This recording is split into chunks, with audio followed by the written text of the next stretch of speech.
Well, welcome back to my channel. Today I am thrilled to be here with Stan Audette from AAD Inspections, and we're going to talk all about home inspections. I know nowadays it's not uncommon to waive a home inspection because the market is so hot. So I want to talk a bit about what home inspections are, why they're important, some horror stories you might have. We got a bunch of good stuff coming up, so let's jump right into it. Stan, thanks so much for having me. I was thinking maybe just tell us a couple things about what are some common problems or things that you see with homes that are built in, say, the 50s, 60s, 70s. Are there some common problems with homes that kind of come up in inspections that you see here in the Treasure Valley? Yes, well, first of all, Ben, homes that are built in the 50s certainly are going to present totally different problems than homes that are built today. And as inspectors, we get used to that. In fact, we can almost assume coming in, of course, we have to verify that. But the homes in the 50s, a lot of those are built with brick, for instance, and their foundations are going to be much more sound. And by the way, speaking of sound and foundations here in the Treasure Valley, we actually have pretty sound soils here, but we do want to go at least 24 inches deep, and you might not find that in other parts of the country. But the 24 inches of depth actually has to do with the frost grade. It freezes here. A lot of other places in the nation don't. So in order to prevent the home from rising whenever you get too much frost in the ground from the moisture that's in the soils, you want to be below the frost level. So when we get into places like McCall, that's not quite the Treasure Valley, but a lot of people around here do own second homes in Sun Valley or McCall. They're going to want to go down as much as 4 feet to have that happen. So that's one thing. Another thing we find in the older homes, anything before 1970s, we find that if they're connected to a public sewer system, that system has a line called a service line that goes from the house into the sewer. And before the 1970s, they were building with all sorts of other materials. Clay, for instance, clay tiles, those will go together with bell and socket fittings, or pop together fittings with transite, which is an asbestos cement. Some of those things in the old paper style hardened paper that they'd have was glazed of Orangeburg. I know these are technical terms, but what I'm saying is the problems with those sewer systems in the older homes is they would crack, bend out of shape, leak, attract tree roots. So we see a lot more needs really for people to be doing sewer video scopes on the homes in the older homes. And of course, older homes are going to tend to have knob and tube wiring, and that gets you into trouble a little bit with homeowners insurance. And I would like to remind anybody that when you're buying a home, you got to make the buyer happy with what the home is. You have to make, oftentimes if you're getting a mortgage, you have to make the lender happy, which means you have to make the appraiser happy. You know who we often forget, and then there's a surprise at the end, is the insurance agent. Because I mentioned earlier, like knob and tube wiring, Louisiana Pacific siding, some of those things that have problems, or negative grading around a house. An insurance agent will find a problem with that, even if the appraiser doesn't. So that's the 1950s through 1970s houses. And just to clarify, when you guys are doing the inspections, you look at all that, right? You'd be able to tell if there's something wrong with the sewer line, if there's something wrong with whatever the piping that you're mentioning. Yes. All of that stuff is covered in just a regular inspection. Yes, and absolutely. And I think maybe one of the things a little bit different about our company here than some others in the valley is I almost have to apologize for being an engineer. So you get a lot of very lineal type thinking from me, and of course then that goes to our inspectors in the format what we do check. So really, we're going to both look at and report everything for your clients that they want to be concerned about, anything they might even ask a question about. But then, of course, excuse me, we have our list of things that we know we want to do for you to make sure that everything is covered, so you hopefully don't have any surprises after you move in. Are there some common problems that you see in homes that are, say, 20 years old? Let's say built in the 2000s, early 2000s? Anything comes to mind? Anything come to mind there? One of the things we're still seeing a lot of is when you pour concrete flat work, that's your driveways, sidewalks, and patios. Over the last 20 or 30 years, we're getting to where we don't stop construction in the wintertime. In wintertime, cold weather is extremely harsh on concrete, but then likewise, because we have true 4 seasons here in the Treasure Valley, we have very hot, dry summers. Trying to pour concrete during those periods, instead of just waiting in a less urgent economy, wait for better weather, you'll end up with totally different conditions on the top of the concrete as it's curing than you would have inside where it remains strong. And those conditions on the top end up causing surface spalling. So it's disappointing for people when they're either buying a house that's existing and they're seeing all sorts of pitting on the surface, or they've bought a new one thinking they're going to be good forever. And then probably 6 months to a year after the 1 year builder's warranty is done, the surface starts popping. We see that because they're pouring either in too cold a weather or they're pouring in too hot a weather and they're not helping the concrete cure correctly. And then the builders, I'm sad to say, will want to blame that on the homeowners using de-icing compounds. And I'll have to tell you, as an ex-concrete inspector, the de-icing compounds simply accelerate that process. They don't cause it. So I do have a piece of advice there after telling you the horror story. The piece of advice is anytime you pour concrete and you're buying a brand new house, make sure that somebody has actually put a sealer on there, because the only reason that spalling happens is because moisture does get down into the tiny little fissures, the cracks that you can't see at first. And as soon as it gets in there and it freezes, it expands just like the ice cubes in your ice tray. And when that happens over and over, that's a cascading process. It's like it's ratcheting, it's leveraging over a period of time. So that's one piece of advice I would give about not homes in any age, but we're still seeing that in homes in the last 20 years. Well, you mentioned the new homes. I thought you didn't need a home inspection on a brand new home. It's brand new, right? Why pay for a home inspection? Benj, I almost forgot about that concept, because I have to admit that years ago when I started doing home inspections, everybody understood why we do inspections on existing homes. They've been around for a while. And I have to admit that as I started doing the first new homes, I felt a little guilty. I'd be walking up the sidewalk to do the inspection. I'd be looking around to make sure nobody was watching because I felt guilty. But what I discovered was new homes often have more issues of consequence to a buyer than a home that's been around for more than 7 years. I mean, that's incredible to me. And the reason, Benj, is because everybody thinks naturally that how could a new home have any problems? It's a brand new box of crayons, right? And hasn't it been inspected by every one of the code inspectors? Yes and no.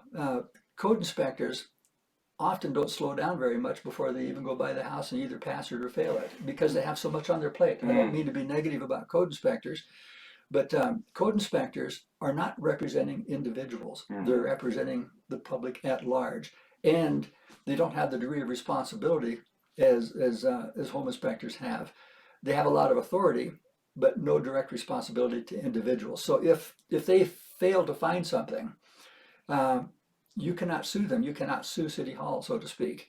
You're just kind of on your own there. That's why it's important to have somebody representing you, spending the time in the house, not just merely driving by, but looking at all the things that might matter to you later. Can you give us a specific story that you remember from a new home? Okay, as an agent, you can imagine that day when the whole rest of the family finally gets to see the house that your clients picked out. So we've got, maybe brothers and sisters, cousins, friends, maybe 8 or 10 people in the house running up and down a 2-story house, having a lot of fun while you're trying to conduct business, and we're trying to do a home inspection at the same time. On this one, but that's fun. It always is. So, and it is fun to see people that excited. Yeah. But on one day, I was in the crawl space under a house, and evidently some young lady, a friend, had gone upstairs and needed to use the restroom, which is fine. That's normal. She flushed the toilet, and what I saw in the crawl space just right in front of me was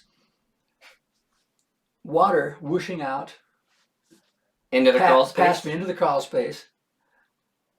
And because I was just crawling to that area, and when I got there, I realized, oh, that was a 3-inch horizontal black plastic pipe that was supposed to go from here to here, but in between was a really large flexible duct. That's a heating duct that carries air for your heating and cooling. So they attached the sewer line to a duct? No, a heating duct? The duct needed that space. The heating contractors are usually the last of the crawl spaces. There was just no other way to run that duct. So he knew that that's where that had to go, and the sewer guy would have to figure out the problem later. So that person installed that duct, saws it here, saws it there, takes the piece out, puts his duct through it. It looked like the duct at first place was going right through The sewer line was going through the duct. But without flushing that toilet, that would have been hard to see. So I know that's a horror story. We see other ones. We've seen cases where maybe 7 years later, we're doing an inspection and the crawl space smells like sewage, only to find out that we had one plumber uh, doing all the drain plumbing upstairs, and another plumber, when every time a pipe had come through the floor, they'd say, "Oh, I've got to connect to that." He didn't connect the city or the kitchen sink. So for 7 years, all of the garbage that went down through the garbage disposal was piling up in the crawl space, and that began And to nobody smell. noticed? That began to smell as bad as human waste. For 7 years, For nobody 7 years, noticed. nobody noticed. That's crazy. But yes, there can be a lot of things that are going on that would matter to you on new construction that you don't really want to wait a year for.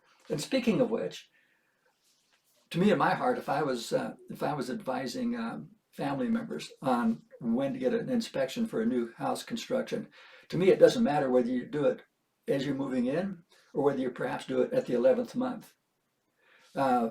Either way, you'll still get the same benefit. The only real difference is if you don't get an inspection up front, then when you spend 12 months there, you might be finding things yourself before the home inspector does and asking the subcontractor to come in to fix them. Whereas if you wait at the end, there might be a few more things to fix, but you'll get it done at one time. So I think it depends a lot on how many times do you want the builder and the builder's contractors to be traipsing through a house that's your abode. Yeah. So, but either way is good. Some people actually do it twice. Wow. So I think you convinced us that a home inspection is probably necessary. Now, I know as a home inspector you don't like to hear this, but in this market, sometimes, actually, I would say maybe on half of the deals that I've done this year, we've actually just waived the home inspection. Has that affected your guys' business this year in this market? Have you seen a decrease in home inspections because of this, incredibly hot market, and because people are just like, we want the house, so we'll waive anything. We'll just pay. Whatever you want us to pay, we'll give you, and we'll fix everything on our own. Yes. Now, the complete story on that is I'm imagining how hard it is to make offers that get accepted and why people are removing as many contingencies as possible to make their offers against perhaps 20 competing offers the most attractive. I totally get that. But I'm also imagining that when you finally win the offer, everybody's celebrating. But when you move into the house and discover the things that you didn't know about it, the celebration's over. Yeah. And we hate to see that happen. So, and I've talked with many brokers about this and many large team leaders in the industry, and you're absolutely right, Benj. This is a real issue, but it's an issue in your heart too, because you know that you want your clients to be as happy a year from now as they were when they won the bid. Mm-hmm. So here's what we're seeing advice not only that we would give, but we're hearing from the real estate community. We're actually finding that because your heart is in the happiness of your clients, we're seeing both buyer's agents and listing agents really wanting an inspection to be done, even if that information can be used only for just informational purposes. So what we would suggest is that, yes, waive the contingency if you have to, but don't waive the inspection. In fact, so you know what you're getting into. If there's a major problem, at least you can, for the sake, you know it right up front. For the sake of your pocketbook, because some really big surprises can become ugly. Yeah. And it's all right to have to deal with those things, just not as surprises. And also, you want to do it for your safety of your family and those people you love that are going to be in your home. It's not just a house; it's a home. So most people feel it's really worthwhile doing that. And when you think about it, the total cost of an inspection nowadays is usually about 1/10% of the total value of the house. That's what it is. Wow. That's really. It seems big if you just put. So remember that 1/10% for an inspection. Yeah, I know. That's a good perspective. Well, in perspectives, they change. When you're spending maybe $500,000 for a house and you're paying $500 for an inspection, you put that $500 bill on the floor in the alley, that looks pretty big. But when you put it next to $500,000, it becomes less significant. But look at the importance for that. So thanks for asking that question. Oh, by the way, I want to mention for anybody who's interested in it, we've seen this coming. We've actually had agents looking into our eyes and say, we want our clients to get an inspection, but once we told them that they should probably remove the inspection contingency, they're saying, well, then I don't see any value for the home inspection. And some agents have asked us to maybe help in that conversation. So we have written an article that we can share. It's when is waiving a home inspection wise? And I'll throw the link in the article. description and then maybe on the screen too as well. That'd be great. But we hope that does good for the community. That's great. That's not just for us, that's for the entire community. Wow, so much great info. If you haven't been convinced yet that you need an inspection, I think now you have been. And as you can tell, Stan has tons of experience. So thanks so much for that info. Thanks for having me come. And if you have any questions, we'll put his info on the screen as well or in the description. And feel free to reach out to him or to me. Hopefully that was helpful for you. If you haven't subscribed yet, hit that little subscribe button. And we'll see you in the next one. All right. Thank you very much, Vince. No problem.